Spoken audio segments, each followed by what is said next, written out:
سعودی عربیہ کا ایک شہر ہے جس میں ایک عورت کو غسل دیا جانا تھا۔ اس کو غسل دینے والی عورت جب اس کو غسل دیتے دیتے اس کا ہاتھ اس کے ران پر پہنچا تو اس کی زبان سے نکلا، یہ تو وہی عورت ہے جس کے تعلقات فلاں مرد سے تھے۔ اتنا کہا اور اس کا ہاتھ اس کے جسم سے یوں ہی چپک گیا، اب چھٹنے کا نام نہیں لیتا۔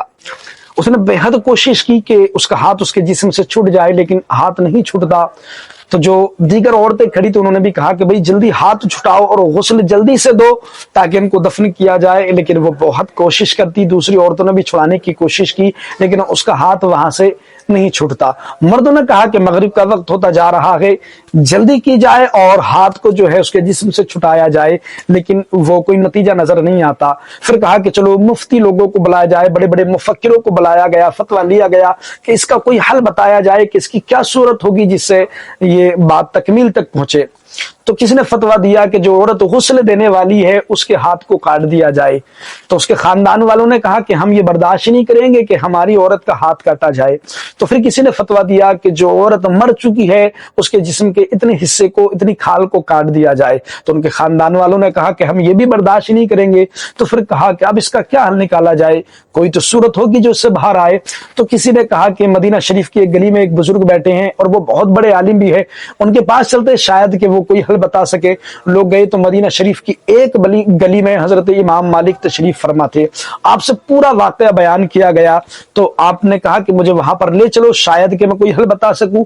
حضرت امام مالک کو لایا گیا تو دیکھتے ہیں کہ ایک کونے میں پردے کی آڑ میں وہی عورت کھڑی ہے اور ان کو غسل دیا جا رہا ہے۔ آپ پردے کی آڑ میں گئے، آپ اس سائڈ سے کھڑے ہو کر اس سے پوچھتے ہیں کہ بتاؤ جب آپ غسل دے رہی تھی تو آپ کی زبان سے کچھ نکلا؟ تو عورت کہتی ہے کہ ہاں، بس میری زبان سے اتنا نکلا تھا کہ اس عورت کے فلاں مرد کے ساتھ تعلقات ہیں۔ تو حضرت امام مالک کہتے ہیں آپ نے تو یہ کہہ دیا، کیا آپ نے اپنی آنکھوں سے دیکھا؟ بولے میں نے اپنی آنکھوں سے نہیں دیکھا۔ کیا آپ کے پاس اس کے گواہ موجود ہیں؟ بولے میرے پاس اس کے گواہ بھی موجود نہیں ہے، بس میں نے اس عورت کو فلاں مرد کے قریب سے نکلتے دیکھا تو مجھے یہ گمان ہوا کہ شاید اس کے ساتھ ناجائز تعلقات ہیں۔